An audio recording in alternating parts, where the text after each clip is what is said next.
one. So I brought Big Rick back in to help me out with the guard passing video. I have a few different guard passing strategies, but this first one that I'm going to discuss is my go-to against any opponent, whether they're heavier than me, the same size as me, more athletic than me, whatever. This is my first guard passing strategy, and it's going to look real familiar to you guys that have been on the mat with me. So here I am. I'm in the closed guard. Okay, turn it this way a little bit, Rick. Good. I'm going to post up on the abdomen here. My thumbs, the heels of my palm together, and I'm forcing it up under his belly. I've got a good wide base, my spine is straight, my posture is up, and now I'm relatively safe from his attacks. I don't want to stay here too long though. So I'm going to open my right knee back, bringing my left knee in the center, and you can already see that forces Rick's heels open. I bring my left knee up, and now I'm in a good defensive posture here. All right, I call this my combat base. I'm in a good combat base.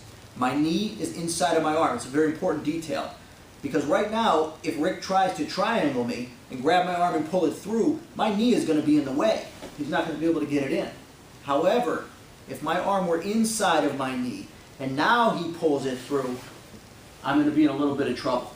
So important detail here. When you get to your combat base, I want your elbow outside of your knee. All right, that's going to protect you from arm locks and triangles. Now, my first pass I always enjoy is the double underhook pass. Basic foundation pass. You learned it in the foundation playlist. Both hands, as if I'm in handcuffs, are going to dip underneath his legs. And I'm going to get them onto my biceps.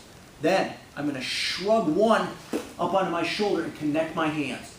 From here, we know that the opponent, he's not going very far. He can wiggle and try to get away, but I'm going to keep him here. All right?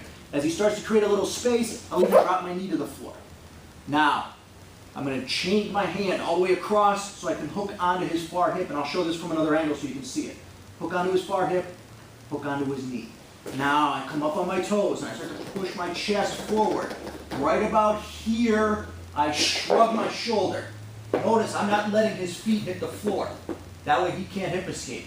Now from here, drop the elbow into his ear, hand to the hip, move off to a kind of a north-south, kind of a cross-body position. All right, play this one a little bit, Rick. So here we are.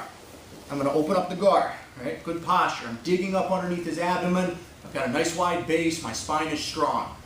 Slide my knee back, slide my knee in the middle, and push with my back. As soon as that pop happens, I want to bring that knee up and inside into my combat base.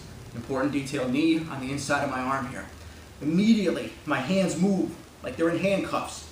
Underneath, I clamp, getting those legs up onto my shoulders. If he tries to create any space now, I drop my knees to the floor to take it away.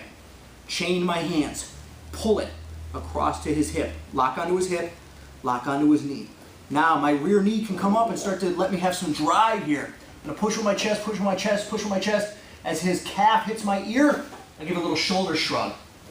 Elbow slides over his shoulder right into his ear. Notice these feet. I'm making him get those feet back for me. He's got to drive them to the ground. I don't let them go.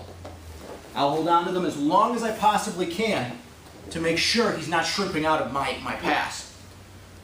Good posture. Everything starts with that. Don't get submitted. Open my knees. Slide the other knee in the middle. Cat back. Pop that knee up. Now I'm in my combat base. Knee inside the arm.